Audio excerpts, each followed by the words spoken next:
session, I would like to invite our chairpersons and judges. The following judges are Dr. Sheetal Barar, Dr. Anand T, Dr. Sharon D'Souza, Dr. Ayan Mohanta, Dr. Sarvate Jayant Madhurkar, Dr. Vardhaman Kankaria. I would also like to invite our speaker of the session, Dr. Arjun Sri Rampur. So I would also request the speaker to please unmute himself, switch on the camera, and please start the screen sharing. Thank you so much. Over to the speaker.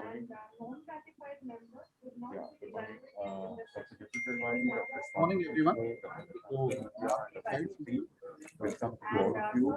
And when we start in time, 4 minutes of presentation and 2 minutes of discussion. And a lot of noises. Lot of background noise is there. Your voice is very faint, Dr. Arjun. So, are my slides visible, ma'am? Yes, yeah. Yes, yes. Start. Can I start, ma'am? Yes, sir. Yes, please start. Yes, please go ahead. So, a very good morning to one and all. At the outset, I would like to thank AOS for allowing me to present here. So, I'll be presenting a case of management of Tourette-Zavalia syndrome with a high vault after implantable columinal lens surgery. So, there's no financial interest in this presentation. So, this is about a 27-year-old lady who presented to our hospital in November 2019 with complaints of glare and photophobia in the left eye for the last 1 month. She underwent ICL surgery elsewhere for a myopic refractive error. At presentation, the visual acuity in the right eye was 6/6 and 6. Anterior chamber depth was within normal limits. The pupil was around 3 millimeters in size. It was round, regular, and reacting to light. The ICL vault was around 1 corneal thickness, and the lens was clear, and the IOP was within normal limits. In the left eye, the uncorrected visual acuity was 6/9 and 6. The anterior chamber depth was in the periphery, it was shallow. A striking feature in this eye was that the pupil was around 8 millimeters in size and it was dilated and fixed. Another feature was that the optic of the ICL was captured at 5 o'clock position at the pupillary border. The ICL vault was around 1.5 corneal thickness.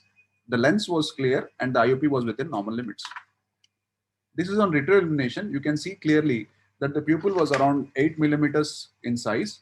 It was dilated, it was fixed, and there was an optic capture of the ICL at around 5 o'clock position.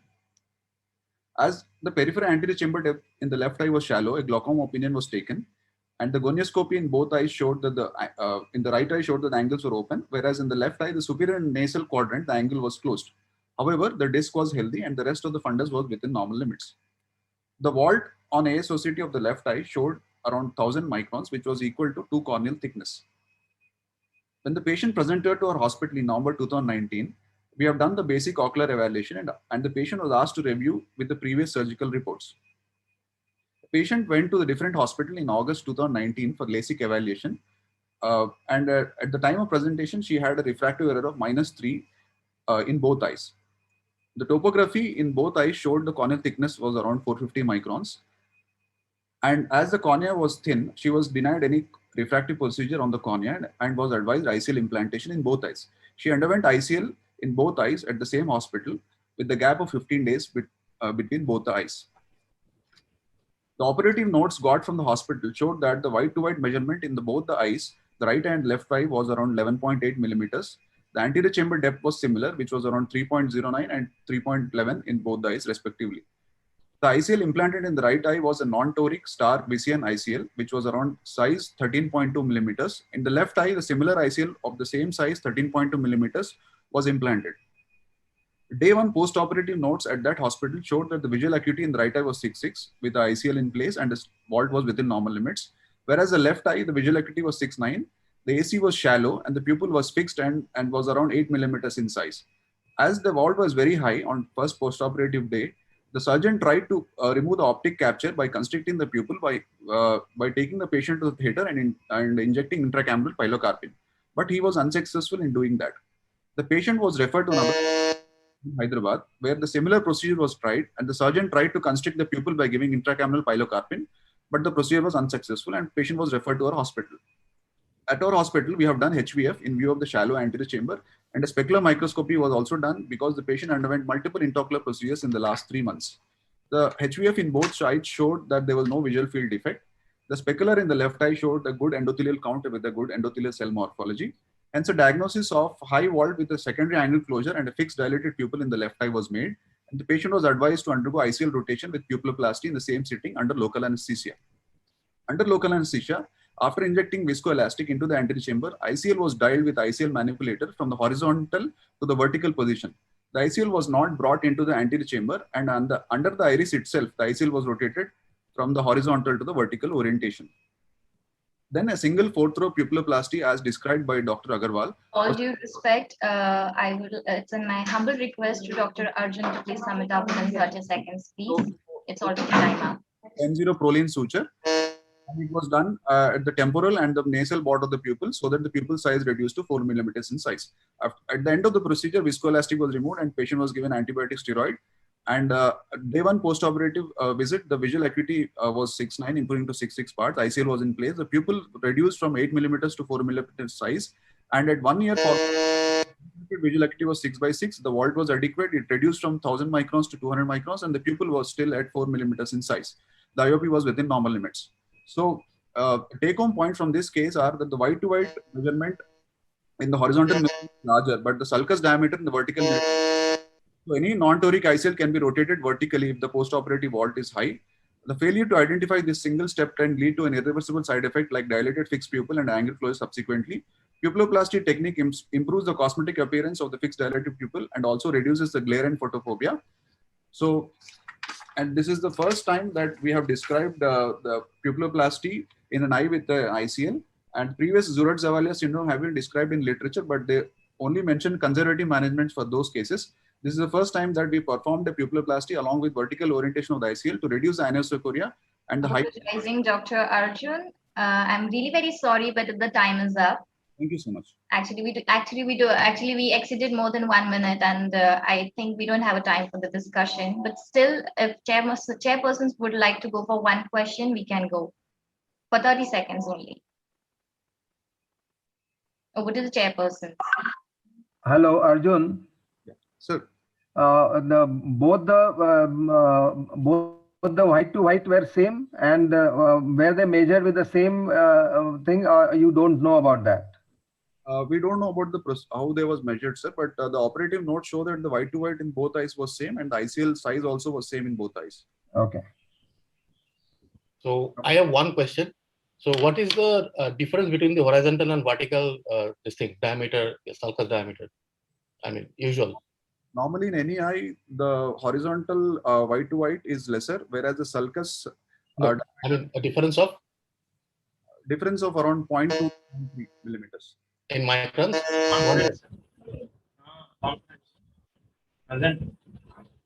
It's 200 microns, you say? Yes, sir. Yes. But your vault has reduced from 1000 microns to 200 microns. That is 800 micron difference. How did you achieve that? So what we thought was, because we have done a pupilloplasty, there were two sutures which are put. To all respect, please, it's my humble request to all the doctors that we are exceeding the time. If you don't mind, chairpersons, with your permission, can I call upon the next speaker?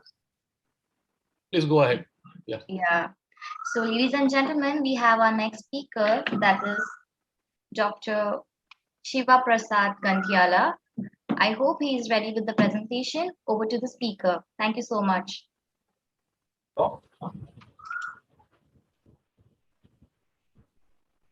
You have 4 minutes for the presentation and 1 minute for the discussion.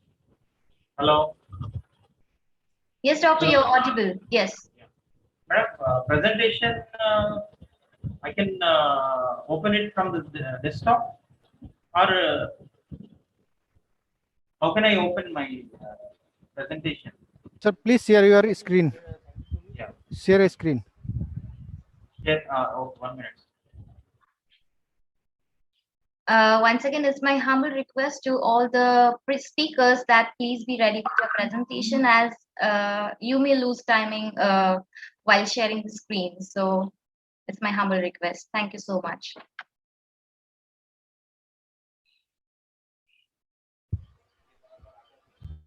Yeah.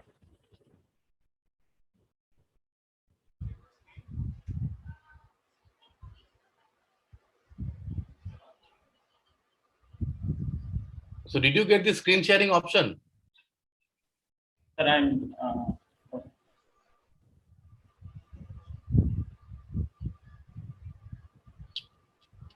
Technical assistance, please. Hello hello. Sir, आपको share screen दिख रही है? Sorry to interrupt, sir. Can we move on to the next speaker till then? Green Because we're green really button. short pressed on time Yeah. for this session. We I can think come that back is to better. him. I think we move on to the next speaker. Dr. Yes. Kinjal Kinjal. Shaw. Do we have Dr. Kinjal Shaw with us? Yep. Kinjal Shah. I guess Dr. Kinjal Shah is also not present. Can we move on to the next speaker? That is Please, Dr. Kinjal Shah or Dr. Kirti Singh. Both of the speakers are not present at the moment. So we Dr. Shiva Prasad, I think you have entered through the attendee link, I think. Is it? Or you have entered through the panelist link? We'll we get can a, go to the fourth speaker, Sugaranjani. The fourth speaker, Sugaranjani. Yeah, she's there.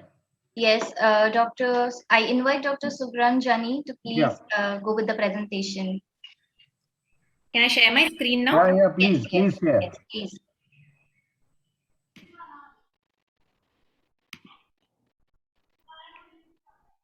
Good morning to one and all. Today I would like to present our paper titled To Fire or to Great and Progressive Keratoconus, conducted at Giridhar Eye Hospital under the mentorship of Dr. Vinay S. Pillai. Corneal collagen cross-linking is a well-established surgical technique to strengthen the ectatic corneal tissue, and removal of corneal epithelium is an important procedure in this technique. The outcomes of different methods of epithelial removal, that is mechanical epithelial debridement versus the phototherapeutic keratectomy, has been extensively studied before conventional cross-linking protocols. But do they hold good when we switch conventional cross-linking protocols with accelerated cross-linking protocols? Hence, we set out to compare the long-term results of accelerated cross-linking for the treatment of progressive keratoconus using two different techniques of epithelial removal, that is the PTK versus the mechanical epithelial debridement. This is a retrospective comparative study. Progressive keratoconus patients aged above 18 years with a corneal thickness of more than 400 microns were included in the study. Any history of past surgery, infections, pregnancy, or lactation were excluded from the study. So all patients who filled the inclusion criteria underwent accelerated cross-linking by the same surgeon, and apart from the different methods of epithelial removal, the technique of the cross-linking remained the same. 41 eyes were grouped into the PTK group and 30 eyes were grouped into the manual group, and patients were followed up at 1 month, 6 months, and at 12 months, and their uncorrected distant visual acuity, best corrected visual acuity, manifest refraction, and keratometry by topography was analyzed. The visual refractive and topographic outcomes between the two groups were analyzed. Coming to the results, the changes in the uncorrected visual acuity were statistically significant from the first post-operative month and remained so till the 12th month, whereas in the mechanical group, the statistical significance was noted only at 1 year. Whereas, however, the changes in the best corrected visual acuity did not attain significance in both the groups. Coming to the lines of improvement between the two groups, the loss of CDVA, corrected distant visual acuity lines, was analyzed between the two groups, and this is found to be higher, that is 14.8% in the mechanical group than in the PTK group. The refractive outcome was analyzed by the change in the spherical equivalent and the cylindrical manifest cylinder, and the changes were not statistically significant between the two groups at 1 year. The keratometric outcomes were analyzed by the mean Kmax values, and this was found to be statistically significant in both the groups at 1 year. 3 recent studies have compared the effect of mechanical versus PTK epithelial removal before standard cross-linking in progressive keratoconus, and this has been beautifully illustrated in this review article in the recent publication in IJO. 2 retrospective studies have concluded an equivalent or better visual refractive outcome in the PTK group, and in a 4-year prospective study, significant and faster visual improvement and refractive and keratometric improvement was observed in the cretin group compared to the Dresden group. In our study, we compared the 12 outcome in the removal, epithelial removal technique before accelerated cross-linking, and we found visual recovery was much faster in the PTK group. Loss of best corrected visual acuity lines was more in the mechanical group, but equivalent changes in the refractive and keratometric outcomes. So the excimer laser could have contributed to the regularization of the corneal surface, leading to better visual recovery, and the equivalent results could have been due to the long-term flattening effect of cross-linking. The limitations of our study was the retrospective design, lack of keratoconus severity classification at the beginning, and a small sample size. At end, we would like to conclude that prior to accelerated cross-linking, both manual epithelial debridement and ablation via PTK produce equivalent refractive and keratometric outcomes with a far superior visual outcome up to 12 months. Thank you. Thank you so much, Dr. Suranjani, to finishing up on time. I would request the chairpersons to go with the questions. We have one. Yeah. So I think wonderful talk and the paper, Dr. Sugaranjini. Thank you. And so basically, I would like to ask you one question. Like when we do the epithelial removal with the trans-PTK mode versus the mechanical debridement mode, yes, what is the reason that the trans-epithelial PTK gives slightly faster recovery and better visual outcomes? What do you think is the reason for that? So because in addition to the epithelial removal done by the PTK, it also causes minimal stromal ablation in the area of the cone. So this causes a regularization of an irregular cornea. So there is an improvement in the regularity, which leads to a better visual outcome in this PTK group. Yeah, that's right. And what is this technique called as? Like the way you have Athens protocol, you have other protocols. So is there a name? Yes, so this is called as a Crathon protocol. So the study that you have is essentially the difference between a accelerated mechanical removal versus the Crathon protocol, right? What is the Crathon plus protocol? Along with the I request to all the doctors to please sum it up within the 30 seconds. Yes, Dr. Sugaranjini, you can just give answer to this, then we'll move on to the next speaker. Crathon plus protocol is, we can, in case of keratoconus, we can also do a PRK to further ablate and then cross-link after the PRK is done, sir. All right. Thank you. Thank you. Yeah. Thank you so much, chairpersons and Dr. Suranjani. It was treat listening to you. Now we move on to our next speaker, that is Dr. Ramya Nayak. I request Dr. Ramya Nayak to please unmute herself, switch on the camera and start sharing the screen. Over to the speaker. Hello, am I audible?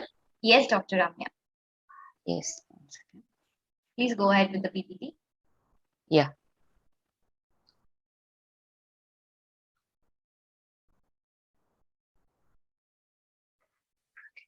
Good morning, everyone.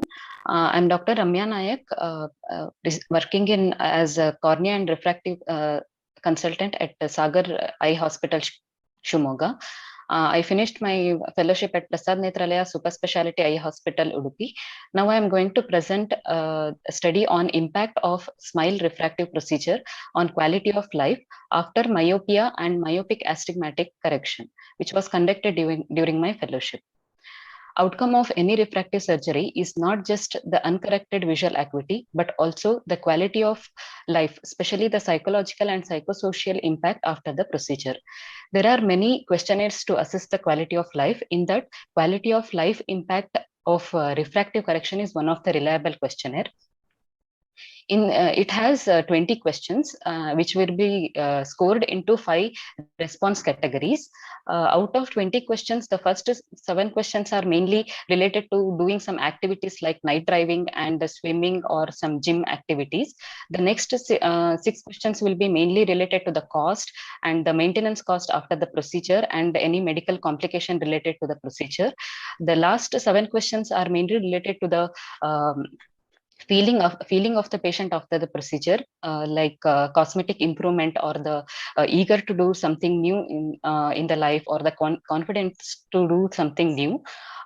So all these will be scored into different 5 categories, and these numbers, the mean value has been taken for consideration in the study. The study includes 116 patients. between the age group of 18 to 35 years who underwent SMILE refractive procedure between October 2018 to 19 with a mean refractive error of -3.4 plus or minus 1.76 diopters. And for the assessment, QIRC questionnaire was given to the patients pre-operatively, post-operatively at 1 month and at 6 months. And the results were scored and they were statistically analyzed using independent and paired t-test. And there were 56.9% females who underwent SMILE refractive surgery with mean age group of 26.4 plus or minus 4.5 years, and maximum amount of patients, that is around 48.3% per between 24 to 29 years. And it was found that the quality of life was significantly better after the procedure with the pre-op QIRC of 39.34 plus or minus 2 to post-operative 1 month at with 50.6 plus or minus 2. And it was observed that over a period of 6 months, the quality of life was better, especially in terms of glare and night driving. It was also found that the QIRC index was better with 51.5 plus or minus 2 compared to females, and patients between the age group of 24 to 29 years were found to be having a better quality of life. And it was found that the patients in myopic group had a better QIRC score compared to myopic astigmatism group. So similar to our study, Tihan et al. Study also showed the similar results with significantly improvement in QIRC score post-operatively. However, our study's QIRC score is slightly higher than that study. Similar to our study, Klokova et al. Study also concluded that all patients need some time to adjust to the new visual functions, especially the glare and night driving. So to conclude, there is a significant improvement after the quality in the quality of life after SMILE refractive procedure, especially the psychological and psychosocial component. With respect, sorry to interrupt, Dr. Ramya, you have exceeded the time. We can. Okay, thank you. Yes, sir. Finished. Thank you, sir. So hi, Dr. Ramya. I think it was a nice paper. One quick question is that when you talk about glare and excuse me for a second. Excuse me for a second. I can see two Dr. Sarvate Jayant Madhukar. So can you please clarify? I mean, who is speaking? No. This is actually Dr. Vardhaman Kankaria, sir. Yeah. I have joined through Dr. Sarvate sir's login because they did not send me the login. So because I sent him the login. Okay. Is this Vardhaman? So we are sharing the same login. Is this Vardhaman speaking? Yes, sir. Okay. Vardhaman. Yeah. Right. Carry on, please. All right. Yes, thank you. So, yes, Dr. Ramya, so yes, sir. I saw one of your slides when you talk about the nighttime glare, pre-op and post-op. And you have spoken about the pre-op glare being, post-op glare being lesser than the pre-op. So, can you elaborate on that? Because usually after any keratorefractive procedure, your glare will not be less than what you had pre-op unless you are doing a customized ablation with topographic guided treatment. Where people already have glare as a symptom. Like post-operative 6 month had a lesser glare and they are comfortable with night driving, sir, at a 6 month compared to first month. Which I agree. If you compare with 1 month versus 6 months post-operatively, then of course 6 months will be better. But when you compare pre-op with the post-op, so that is my question, because pre-op, most people would not really have glare when they are using glasses. And if they have glare, they typically have some aberrations going on there. So that was my one question. And second question was, did you analyze also the dry eye profile? Because dry eye profile is a very important thing that you have to look at the quality of life. Yes, sir. I did not separately tested this dry eye, sir. Only the questionnaires in that the dry eye was not a component, sir, in that. All right. Thank you very much. Thank you. Okay. Thank you. Thank you, sir. Okay. Thank you so much, Dr. Ramya and the chairpersons. Now we move on to our next speaker, that is Dr. Sudeep Das. I request Dr. Sudeep Das to please present the screen, switch on the camera and unmute the mic.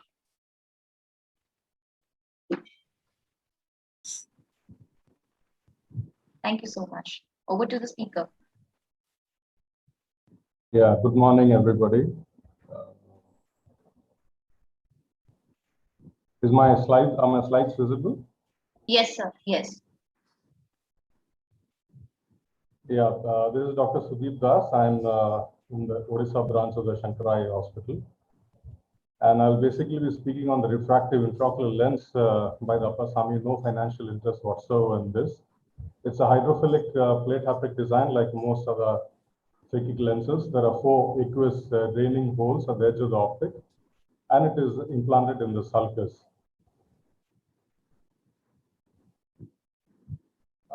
It's got a 26% water content, and the size varies from 11.5 to 13.25 with 0.25 millimeter steps, unlike the ICL, which has 0.75 millimeter steps. And these are the 4 holes which allow aqueous drainage. And the problem with the extremely high myopia is that they are legally blind without glasses. Glasses are mandatory, but they get extreme magnification with glasses with a consequent reduction in the uncorrected visual acuity. There's always also a prismatic effect when they move the eyes from behind the lens, and things appear to jump sometimes.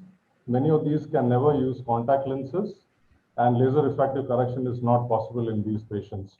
Clear lens extraction, refractive lens exchange is fraught with danger because they are prone to retinal detachments.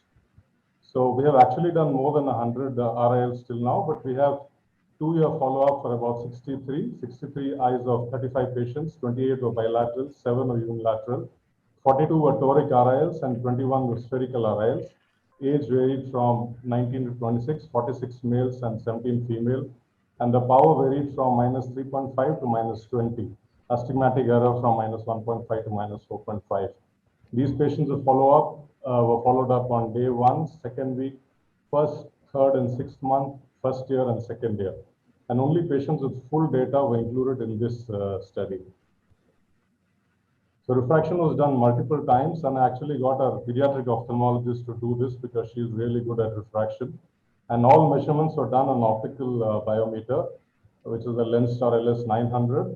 The keratometry, aqueous depth, lens thickness, axial length, the white to white were all measured on that, but we verified the white to white digital calipers, and there was about a 0.3 millimeters difference, and we usually use the digital caliper values.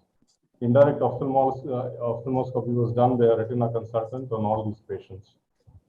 So this is the value pre-operative and post-operative. The spherical mean was about -12. It came down to almost 0, -0.24 theoretically. And cylinder came down from -2 to -0.3.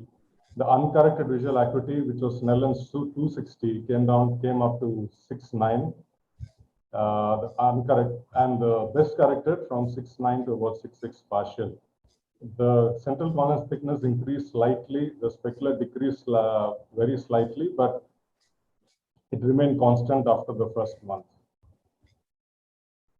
2 of these patients, 2 of the eyes developed, actually 2 eyes of the same patient developed Uriet-Zavalia syndrome with persistently dilated pupil. This has been reported in other phakic eyes also. 2 of these cases developed transient post-op uveitis. 2 of them developed angle closure glaucoma, after which we did prophylactic YAG in all patients.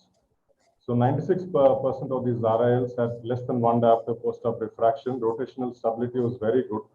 There was 1.24% loss of endothelial cells at 1 month, which remained stable. And the RIL vault was about 647. The safety profile was very good. So it supports, the results support efficacy and predictability of the RIL in patients with high myopia and those with thin corneas. And uncorrected and best corrected visual acuity is, of course, very good, statistically better than normal. Thank you. Doctor, I have one question to you. Yeah. As compared to the Star Vision ICL, do you find any difference while implanting the lens, where there is any crumpling of these lenses because of its material? No, absolutely not. Actually, in RIL, the loading is, the implantation is similar in both of them. But the problems we had, especially with beginners with ICL, is that you load it from front to back, and it's very thin. And then I've had a fellow loading it where it tore into 2. Here it's no. I'm not asking about ICL. I'm talking about. It never flips. There is absolutely no problem implanting because it's actually slightly thicker than the ICL. So that the crumpling is happening. Okay. One quick question, Dr. Sudeep, excellent study. So when we look at the pre-op versus the post-op predictability score in terms of its defocus, the pre-operative mean was about -12, but the post-operative range was between -3 to +3. So can you elaborate on that? Yes. So the problem was earlier, most of these happened in white to white. Actually, we were going purely by the older model of the LS900, where we could not optimize the image. The image was not captured. So that's why we got a few errors there. Then we got the newer model of the LensStar, where you could actually see the image and correct the white to white. These things disappeared. But then later on, we started using digital calipers. So most of the errors were earlier on, the vaults as well as the refractive errors. So basically, they were related to the vault. All right. Okay. Thank you so much, Dr. Sudeep. Thank you. Thank you so much, Dr. Sudeep. It was a treat listening to you. Now we move on to our next speaker, Dr. Madhusmita Das. I request Dr. Madhusmita Das to please unmute herself, switch on the camera, and start sharing the screen. Over to the speaker. Dr. Madhusmita, are you audible?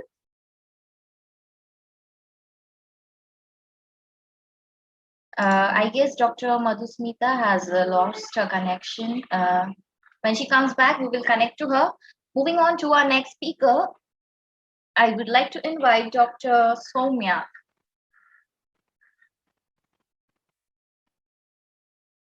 Dr. Soumya?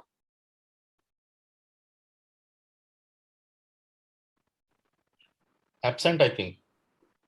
She is visible in the, okay, even she left the meeting. Moving on to our last speaker, that is Dr. Shailendra Narayan Banja. Is he present?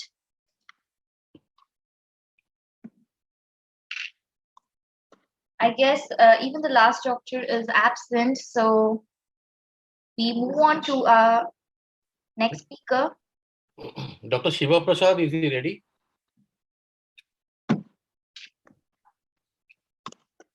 Hello? Dr. Shiva Prasad, the one who was finding difficulty. Yes, even he is not present in the meeting, doctor. I see Dr. Soumya is reconnecting. I guess we can have a presentation. Dr. Soumya, am I audible to you?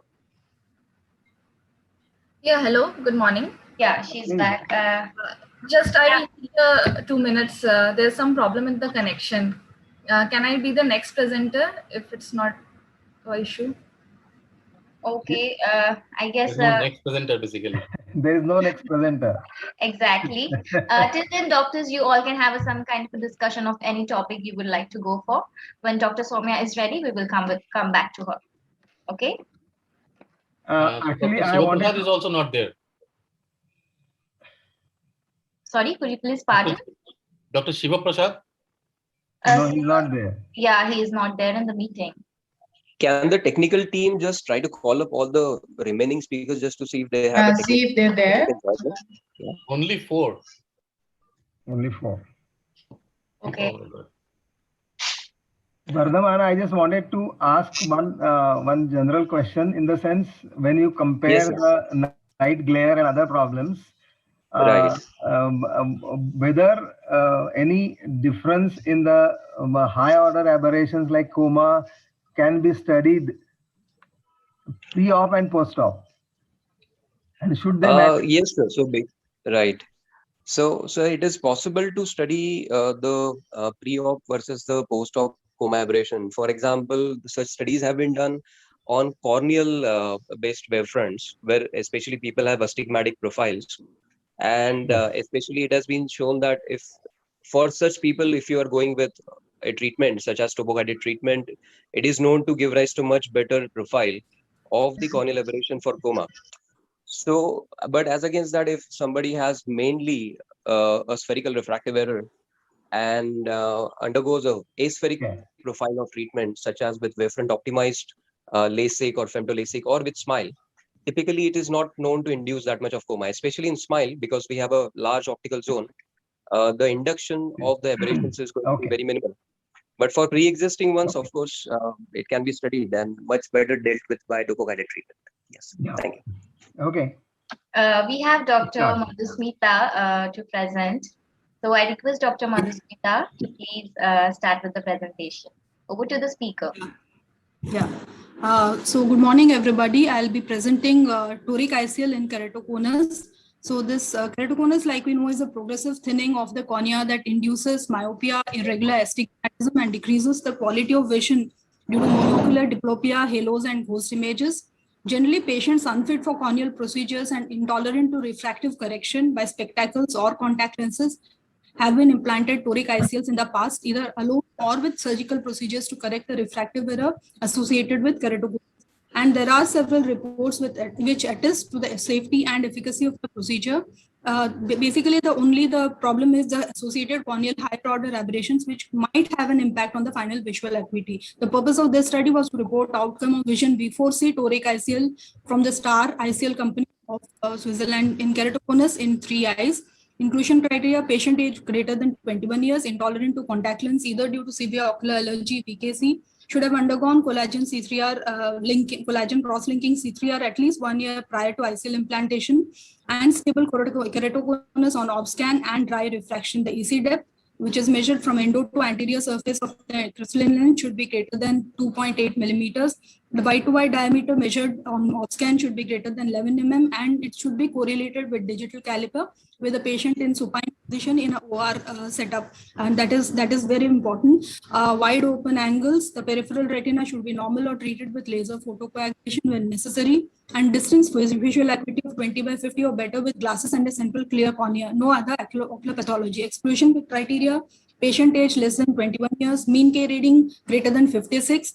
Patient with cataract or glaucoma, etc. should be excluded. Materials and methods: dry refraction, OBSCAN, harmful visual fields, gonioscopy was done preoperatively in all cases. All 3 cases of this implantation were done by a single surgeon, that is myself, Dr. Madhusmita, at Vasanayaka, Bangalore in 2013-14. The first patient was a 32-year-old female who had undergone C3R for both eyes for keratoconus 4 years back elsewhere in a Middle East country. UCVA was 6/36 OU with -8 diopter sphere, -4 cylinder at 50 degrees, improved to 612 N6 in OD, and with -8 diopter sphere, -2 cylinder at 140, improved to 612 parts N6 OS. Keratoconus was stable, confirmed from a previous OBSCAN and recent OBSCAN and dry refraction values. Both eye toric ICL was implanted from temporal clear corneal incision 3.2 mm under topical anesthesia. The next patient, that was the third eye of was a 30-year-old patient with keratoconus, UCVA CF counting 3 meters both eyes. He had undergone C3R 2 years 6 months back elsewhere. OD implantation, OD gave 6 parts in the OD was improving to 6 parts with -8 diopter sphere, -2 cell at 40 degrees. OS had dense corneal apical scar. So toric ICL was done in OD. And this is the one of the implantation. In first patient, unaided vision was 6/9 parts. In 6 OU on first post-op day. Second patient OD on first post-op day was 6/6 -1. First patient completed a follow-up of 7 years, 6 months and doing well. Second patient has a follow-up of 5 years, 6-7 months and is doing well. There was no complication. So there are numerous studies that have documented the use of toric ICL for corrector is stable in these patients. To conclude, toric ICL is a good modality for visual rehabilitation in patients with stable keratoconus. These are some of the references. Thank you for your kind attention. Yeah, thank you, Dr. Madhusmita. A wonderful series. One quick question is that I have seen that you're doing HVF 30-2 in all your patients before the ICL. So I wonder why is that? It was actually a kind of mandatory. That is also to prevent any medical legal complications if at all it arises in future. So just to be sure, like you can see that these cases have been done way back in 2000. Like I have presented them done in 2013-14. So when this was a comparatively very new technology, so there were very few reports, and just to make sure that you have not missed on anything, so that is the reason that you need to ensure that there is no glaucoma. Apart from clinically, you need to have clinical documentation also. Just like nowadays patients, even for a routine cataract extraction, many doctors do just a macular OCT, just to be sure, like you are seeing it, the retina surgeon sees it, just to be double sure, so that the patient doesn't, in future also, you are sure that there is no other problem from the eye of the patient that should deter you from doing the surgery if it is giving a good outcome to the patient. So that is the reason. So are you performing HVF 30-2 in all your patients before ICL now? Mostly, yes. Okay. And Dr. Madhusmita, one question is only one question, whether you would like to wait more than 1 year for stabilization of this refraction before you do implant ICL, because you said that in one case after 1 year you did it. Yes, sir. Most of the times the refraction changes for first 1.5 years to about 2 years also. Not really. I mean, so I've been following cases for a long time, and many surgeons actually, just to ease up the process, they do it just even after 4 to 6 months. But I do not take that risk. I just after 4 to 6 months after surgery, there are reports also, and doctors keep telling that just after 4 to 6 months of C3R, people go ahead and do it, but I don't practice that. So it's a minimum time at least of 1 year. Again, you need to see the age of the patient. Say if it is a 20-year-old, not 20, I mean 22, 23-year-old, I would like to wait longer, but at least a minimum of 1 year. So most of these patients, like the first patient, this lady had actually come from a Middle East country asking for the surgical correction herself. And when I had done this was a very routine, new thing. So it is like 1 year is a minimum thing which is needed. And definitely in a 32-year-old patient or 35-year-old patient, it would not progress as much as compared to, say, a patient is coming at 23. Okay. Now, again, sex of the patient. So all these things, seeing the patient as a whole, I would go ahead and plan. But 1 year is a good enough time, because surgeons are doing it even after 4 to 6 months. I do not recommend 6 months, but 1 year is good. Thank you so much for your question. Thank you so much, Dr. Madhusmita. Thank you. For such an informative session. Now we move on to our next speaker. That is Dr. Soumya. I request Dr. Soumya to please unmute her mic, switch on the camera, and start sharing the screen. Please, over to the Dr. Soumya.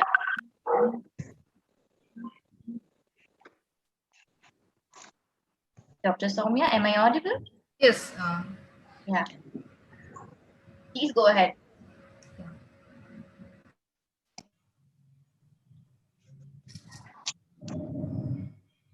Question visible? Yes, yes. Yes, ma'am.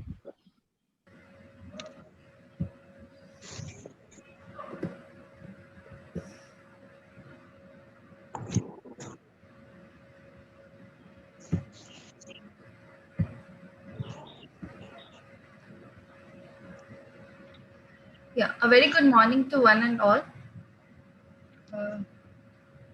What happened?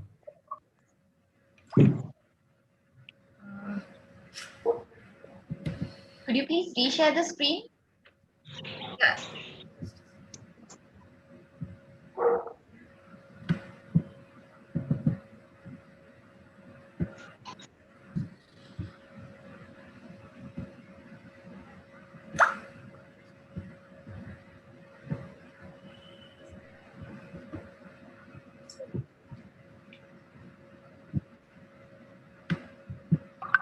Yes, doctor. Is there anything I can help you out with?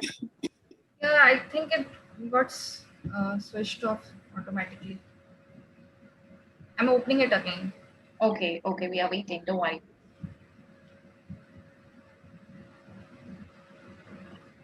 How much time do we have left?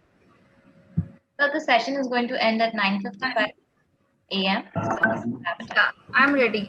Yes. There's ample time. Yes. Ma'am, share your screen. A very good morning to one and all. I'm Dr. Soumya, presenting a novel association between melatonin levels and sun exposure in myopes.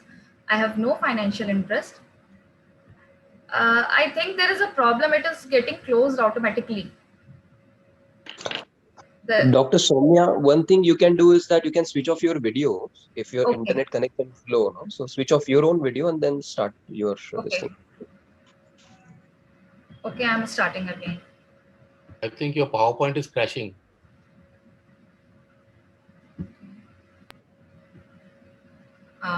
A very good morning to one and all. I'm Dr. Soumya, presenting a novel association between serum melatonin levels and sun exposure in young myopes. I have no financial interest to disclose. A linkage has been shown between quantitative assessment of ocular UV exposure and myopia. However, the role of circadian rhythm dependent on serum melatonin levels has never been studied before, and its relationship to ocular UV ultraviolet exposure needs to be explored. Hence, the current study was done to study the association of serum melatonin levels in myopes. The current study was a cross-sectional comparative study done at All India Institute of Medical Sciences. 32 myopes undergoing ICL surgery aged more than 18 years were included as cases, and 26 age and sex matched emmetropes were taken as control.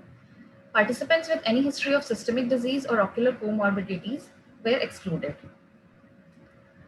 A thorough clinical workup was done after obtaining a written informed consent, comprising of best corrected visual acuity, optical biometry, conjunctival autofluorescence ultraviolet photography.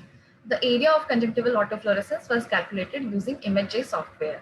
A detailed patient history was taken, comprising of detailed demographic history, sun exposure history, myopia risk factor assessment, sleep quality assessment, and outdoor activity log.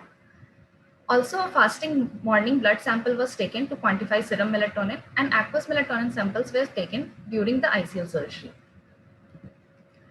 The demographic details of both myopes and emmetropes group were similar, and mothers of myopes had a higher educational qualification than emmetropes. On examining the sleep profile, we found that sleep duration and presence of daytime sleepiness was significantly higher amongst myopes. Serum melatonin levels were significantly higher in myopes and more so in myopes of more than 6 diopter of myopia. This corresponded with significantly lower sun exposure as calculated or objectively or by sun exposure questionnaire in myopes. Serum melatonin also showed a significant positive correlation with axial length.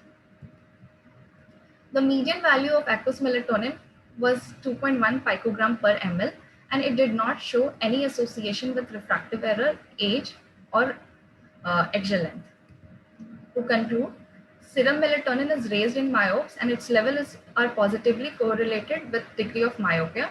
Ultraviolet exposure was significantly less in myopes. Hence, this novel study establishes the link between quantitative assessment of ocular ultraviolet exposure as measured by conjunctival ultraviolet autofluorescence and biochemical alteration, that is melatonin, in myopes. Targeting these modifiable risk factors and lifestyle modifications will help in developing strategies for prevention of myopia, which is an important public health problem globally. Thank you. Thank you so much, Dr. Soumya. I request chairpersons to go ahead with the question, please. Soumya, how do you clinically interpret these readings, and how do you want to make this as a clinical interpretation of anything? So basically, the sun exposure, if the higher the sun exposure, the lower the melatonin levels will be, and the melatonin has a role in ocular growth, which can lead to myopia progression. So basically, if we increase sun exposure in children, young children, by incorporating such programs which help in spending more time outdoor activities more. Yes, sir. Yes, sir. Yeah. And so they that can will help them. That will help them in the myopia progression. Maybe this Yes, is how we want to put it. Yes, sir. Oh. Dr. Soumya, is there any connection of what time of the day the UV exposure would be better? Did you all explore anything like that? Whether, sometimes they recommend that it's the early morning or, that timing, which is better, anything like that? We actually, when we took the history of sun exposure, we took the history of peak time exposure. That was between 11 to 3 when the sun exposure is maximum. So my data is based on that. Okay. I think all the speakers are over, no? What do you say? Yes, doctor. I would like to tell you which doctors are not present for the session. Going with the first doctor, Dr. Shiva Prasad, we are unable to connect with him. So you can mark him as absent. Dr. Kirti Singh and Kindru Shah as well. Dr. Surjana is also absent today. Yeah, I'm searching in the list, but even she is absent. Okay, and the last speaker, Dr. Shailendra, even he is absent. So these all speakers are absent. Rest of all the speakers have presented the presentation. So we actually conclude with the session. I would like to request you all doctors that you can go ahead with any kind of discussion you would like to discuss with the speakers. We have ample of time.